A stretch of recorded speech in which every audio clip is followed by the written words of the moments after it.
الشيطان الرجيم بسم الله الرحمن الرحيم سارے نبی ہیں مقتدی میرے نبی ہیں پیشوا۔ الحمدللہ رب العالمین والصلاة والسلام على سید الانبیاء والمرسلین وعلى آلہ واصحابہ اجمعین۔ اعوذ باللہ السمیع العلیم من الشیطان الرجیم، بسم اللہ الرحمن الرحیم۔ مولوی اسحاق جھالوالا اکثر و بیشتر دیکھا گیا ہے کہ سوشل میڈیا پر، یوٹیوب، فیس بک وغیرہ پر مولوی اسحاق جھالوالا کی کلپس دکھا کر کے یہ کہا جاتا ہے کہ دیکھیے اہل حدیث کے بہت بڑے عالم جو ہیں ان کا اس بارے میں کیا موقف ہے، خاص طور پہ ایسے معاملات کہ جن میں وہ صحابہ کرام رضوان اللہ علیہم اجمعین میں سے کسی کے بارے میں سخت زبان درازی کرتے ہوئے نظر آ رہا ہوتا، یہ کسی ایسے موقف کی ہم نوائی و حمایت کر رہا ہوتا ہے کہ جو روافض کے موقف کے مطابق ہے اور جو روافض کا عقیدہ ہے، نظریہ ہے، اس کی تائید کرتا نظر آتا ہے۔ ایسے میں رافضی حضرات اور ان کے مشن پر چلنے والے بہت سے لوگ مولوی اسحاق جھالوی کو اہل حدیث بنا کر پیش کرتے ہیں۔ آئیے دیکھتے ہیں کہ اس کی حقیقت اور صداقت کیا ہے۔ دراصل جب مولوی صاحب سوشل میڈیا پر وائرل ہوئے، ان کے اس قسم کے بیانات آئے تو بہت سے لوگوں کے ذہن میں یہ سوالات پیدا ہوئے۔ فیصل آباد کے کچھ لوگوں نے علماء کرام کے سامنے ایک استفتاء رکھا جس میں مولوی اسحاق جھالوی صاحب کے نظریات اور عقائد بیان کیے گئے تھے۔ ان نظریات کو دیکھ کر ہمارے استاذ گرامی فضیلت الشیخ حافظ محمد شریف صاحب حفظہ اللہ، مدیر مرکز التربیہ الاسلامیہ فیصل آباد، انہوں نے بہت سے علماء کرام کے ساتھ مشورہ کر مولوی اسحاق صاحب کے ساتھ ایک مجلس رکھی، اور اس مجلس میں مولوی صاحب تشریف بھی لائے اور ان کو بتایا کہ ہمارے سامنے ایک استفتاء آیا ہے جس میں آپ کے یہ نظریات بیان کیے گئے ہیں۔ مثال کے طور پہ اس میں سے ایک نظریہ یہ بھی ہے کہ جی صحابہ کرام کے تقدس کا کابوس ذہن سے اتار پھینکنا چاہیے، ان پر طعن جرح عین ایمان ہے، اور یہ میرے خطبوں کا نچوڑ ہے۔ اسی طرح یہ جو رافضی حضرات کلمے میں تیسری شہادت کے قائل ہیں تو اس کے بارے میں ان کا کہنا ہے کہ اس میں کیا حرج ہے، اگر اہل سنت نے اضافہ کر لیا تو تیسری شہادت کے اضافے میں کیا حرج ہے۔ یا ایران کے مذہبی قائد خمینی کی موت پر تبصرہ کرتے ہوئے کہتا ہے نبی صلی اللہ علیہ وسلم نے ان کے آنے کا انتظار کیا، پھر اس کے ماتھے کا بوسہ لیا اور فرمایا میرے اس فرزند نے ایران میں اسلام کو زندہ کیا ہے، اور ساتھ ہی اسے امام خمینی رحمۃ اللہ علیہ کے الفاظ سے یاد کرتا ہے۔ اسی طرح اسحاق جھالوی کے نظریات بیان کرتے ہوئے سوال کرنے والے نے علماء کرام سے یہ بھی پوچھا کہ وہ یہ بھی کہتا ہے، معاویہ رضی اللہ تعالیٰ عنہ کا تذکرہ کرتے ہوئے ملکن عضودا کا ترجمہ کرتا ہے جیسے ہلکا کتا ہوتا ہے، استغفر اللہ۔ اسی طرح سیدنا معاویہ رضی اللہ تعالیٰ عنہ پر تبصرہ کرتے ہوئے یہ بھی کہتا ہے کہ حضرت معاویہ کی حکومت دین کے لیے نہیں بلکہ دنیا داری کے لیے تھی۔ الغرض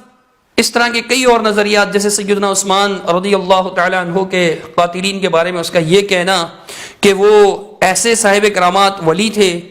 اور ان کے لیے آسمانوں سے گرم پانی نازل ہوتا تھا، وہ انصار صحابہ تھے، اور اس طرح کی باتیں، یعنی قاتلین عثمان کی تعریف کرنا اور بہت ساری باتیں صحابہ کرام کے بارے میں۔ تو ان کے بارے میں آپ کیا کہتے ہیں، کیا ایسا شخص اہل السنہ یا اہل الحدیث ہو سکتا ہے؟ تو علماء کرام نے ان کے سامنے یہ نظریات رکھے، چند ایک کے علاوہ اس نے، یعنی ایک یا دو باتوں کے علاوہ اس نے تمام باتوں کو کہا ہاں جی بالکل میں یہ کہتا ہوں اور میں اس پر قائم ہوں، میں اسے دلائل سے ثابت بھی کر سکتا ہوں۔ لیکن وہ دلائل کی جو دوبارہ نشست ہونی تھی اس میں مولوی اسحاق صاحب تشریف ہی نہیں لائے تھے۔ بہرحال جب علماء کرام نے دیکھا کہ کسی طرح سے یہ سمجھنے کے لیے تیار نہیں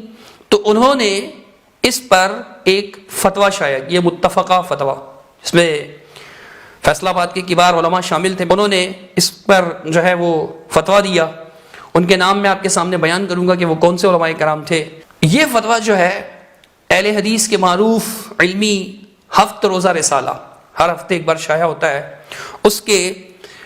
مئی 2007 کے ایک شمارے میں، شمارہ جو ہے وہ 25 مئی تا 31 مئی تک کا جو شمارہ تھا اس میں یہ فتویٰ شائع کر دیا گیا۔ اس فتوے میں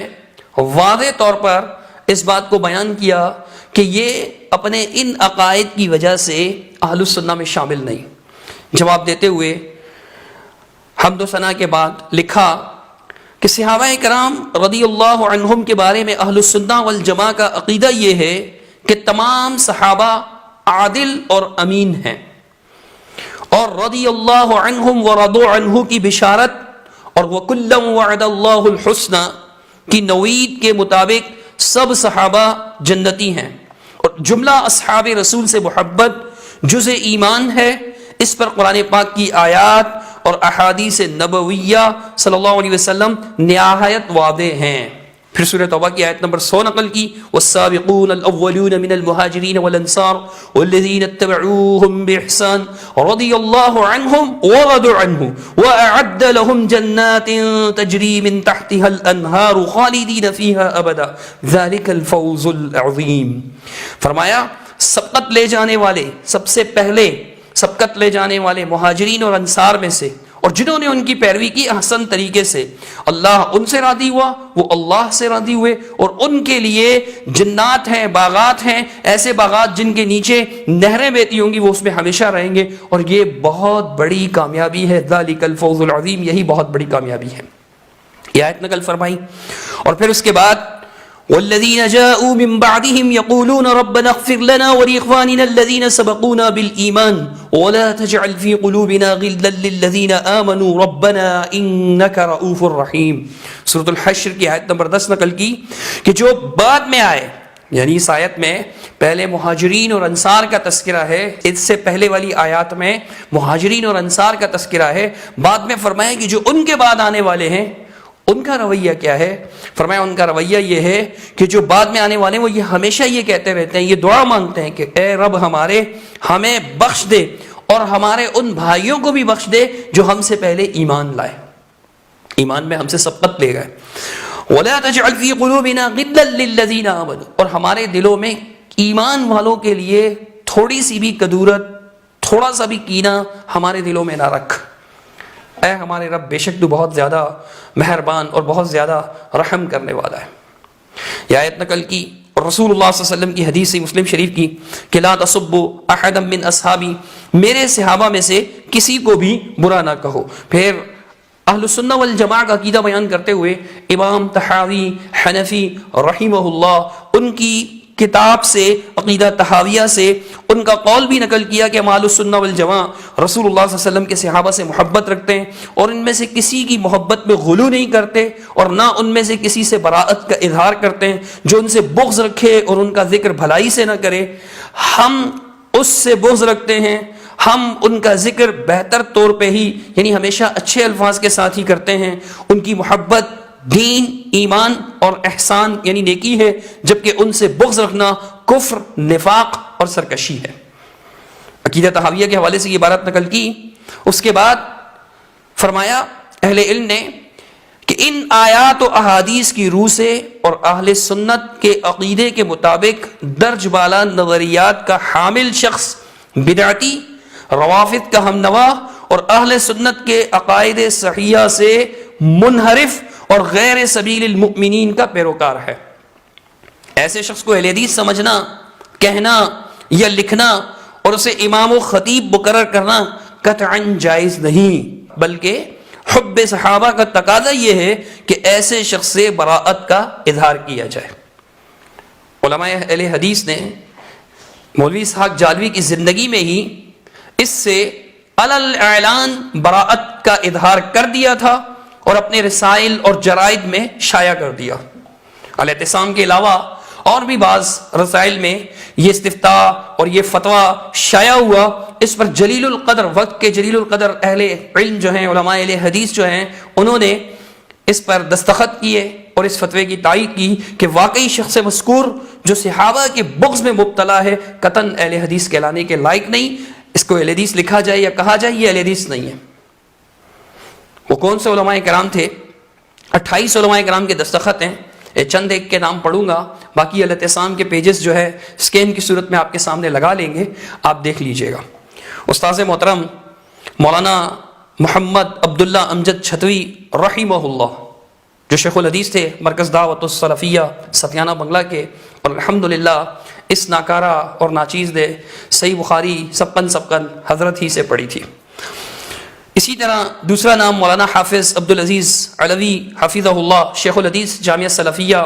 فیصل آباد، یہ آل الحدیث کا مرکزی مدرسہ ہے، وفاق المدارس کا مرکز ہے، وہاں کے شیخ الحدیث، ان کا بھی یہی فتویٰ تھا۔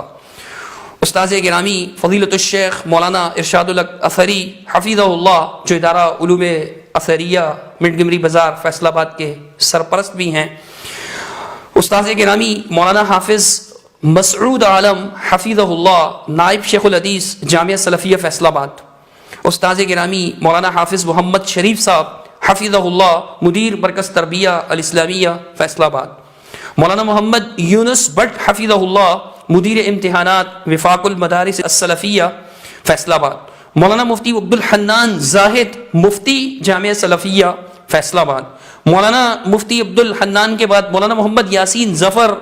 حفظہ اللہ، مدیر التعلیم جامعہ سلفیہ فیصل آباد۔ مولانا صوفی محمد گلزار صاحب، شیخ الحدیث کلیہ دار القرآن والحدیث جناح کالونی فیصل آباد۔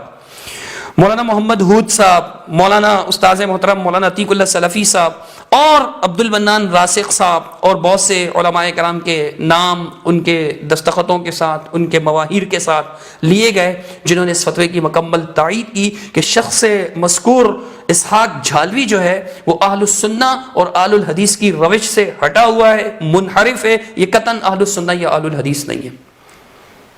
اس کے باوجود بھی اس کی باتوں کو، جو ہم تو یہی شکایت تو ہے ہمیں اس سے، یہی شکایت تو تھی ان سے کہ وہ روافض کی ہم نوائی کرتے ہیں، سنیت کے چولے میں، سنیت کے لبادے میں، سنیت کا لبادہ اوڑھ کر کے روافض کی زبان بولتے ہیں، ان کی تائید کرتے ہیں، ان کی باتیں کرتے ہیں، انہیں خوش کرنے کی کوشش کرتے ہیں، تو یہ شخص اہل حدیث اور اہل سنہ ہے ہی نہیں۔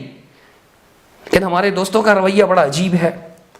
اپنے مطلب کی باتوں کو کلپ بنائیں گے، اہل سنہ کے بہت بڑے عالم، اہل حدیث کے بہت بڑے عالم وہ یہ کہہ رہے ہیں، اور ایک صاحب جو صحابہ کرام کے خلاف بدزبانی کرنے میں خود اپنی مثال بن چکا ہے اس دور میں، انجینئر، وہ تو ایسے مدنی بھی کہتا ہے اسحاق جھالوی کو، پتہ نہیں کہاں سے یہ مدنی ہو گئے، ان کو خود بھی نہیں پتا ہوگا مولوی اسحاق کو کہ میں مدنی ہوں، لیکن انجینئر مرزا نے اس کو مدنی بنا دیا۔ انجینئر مرزا نے جو اس کے ساتھ سوال و جواب کیے ہیں اس کو اسحاق مدنی کے نام سے نقل کیا، مدنی، پتہ نہیں کیسے یہ مدنی ہو گیا، اسحاق جھالوی کو خود بھی نہیں معلوم ہوگا کہ میں مدنی بن چکا ہوں، انجینئر نے اسے بنا دیا۔ تو ایسا شخص جس کی اہل حدیث جس سے برات کا اعلان کر چکے ہیں، اسی کی باتیں لے کر اہل حدیث کے خلاف پیش کرنا انصاف کے تقاضوں کے خلاف ہے۔ ہم امید کرتے ہیں کہ ہمارے بھائی انصاف کریں گے، اور خاص طور پر وہ رافضی جو پروپیگنڈا کرتے ہوئے ان کی باتوں کو اہل السنہ کی باتیں قرار دیتے ہیں، وہ ہوش کے ناخن لیں گے، یہ قطعاً بھی اہل السنہ یا اہل الحدیث نہیں تھے۔ اقول قولی ھذا استغفر اللہ۔ سن ہمارے مولا، سن ہمارے داتا، ہم فقیر تیرے، تو ہے شہنشاہ۔ كنتم خير أمة أخرجت للناس تأمرون بالمعروف وتنهون عن المنكر وتؤمنون بالله